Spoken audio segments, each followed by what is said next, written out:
Hey everybody, my name's Ryan from Lucid Media Games, and today we're going to be talking about the next piece in our game, which is the Berserker. So this is going to be the history of the Berserker video. Berserkers were very cool warriors within the Viking society. There's a lot of things around today that we still take from them. The word for berserk, for instance, supposedly originally came from the Viking berserkers. Now, what a berserker was a warrior that would put themselves into a trance, or they would eat a specific type of mushroom, and it would basically, a lot of people felt that it gave them superhuman powers. What really happened was that depending on which way they went about going into this state, if they would eat the mushrooms, it basically put them on a kind of repeat motion type of thing in their brain, where they just constantly would keep doing whatever it was they were doing. However, it would also dull their senses to pain. They wouldn't feel anything. That's not to say that they didn't take damage and they couldn't be killed. It's just that they were a lot harder to kill because they didn't feel the damage as they were being cut and stabbed and anything else that might have been happening to them on the battlefield. Now, that's one way, and that was the more typical way, because it was a lot easier. They just went out, they found this specific kind of mushroom. They would eat it right before battle, or right as they were going into battle, or however long the effects would take. That was obviously something they knew. And then they would go into battle, and they'd be just beastly warriors. Unfortunately, they were also extremely uncontrollable in this state.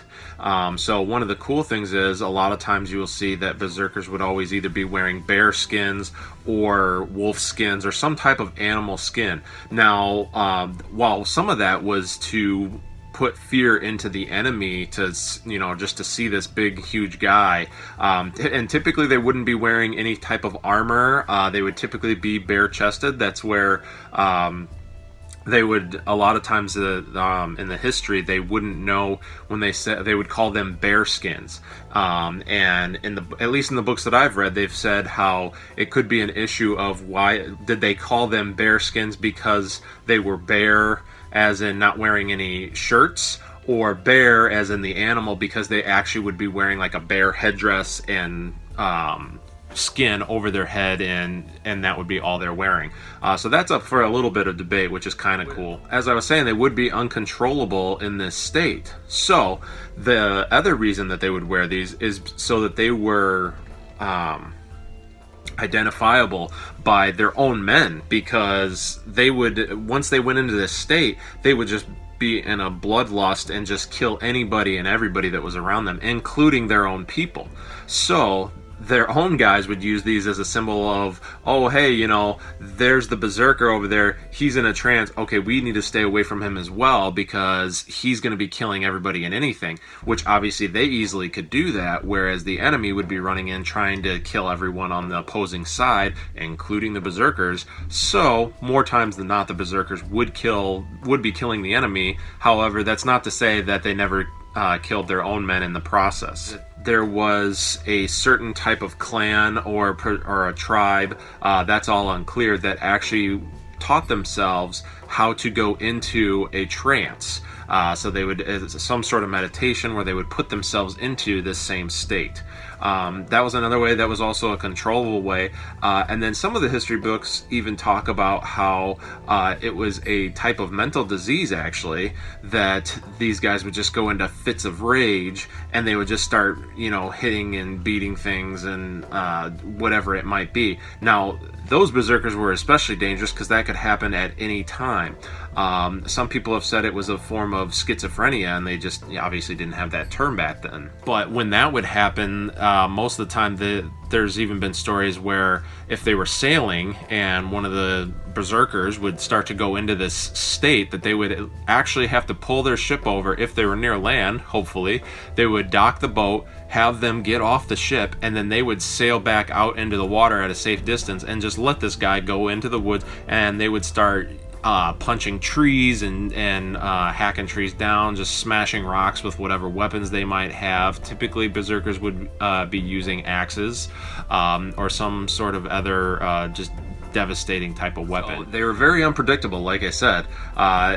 And again, luckily there weren't too many of them that they would actually take into battle that had the uncontrollable kind, because obviously it was too dangerous that one of these guys starts going off out in the middle of the ocean as they're sailing. Obviously that would be a bad thing. Like I said, they were very very devastating warriors because of that. But there was a lot of rumor and myths about them that they were unkillable, that they had superhuman strength, all of this, and all of that comes from just purely from the fact that they couldn't feel pain. So you know, they might be lifting and punching trees and, you know, just getting stabbed and cut and all this and still going strong. That was all simply because of either one of the forms of how they got themselves into that trance. In our game, the Berserkers are definitely they're the madmen, basically. They're your shock troops that come in. They do a ton of damage, and then they either get out or they just run in and do whatever they can before they die.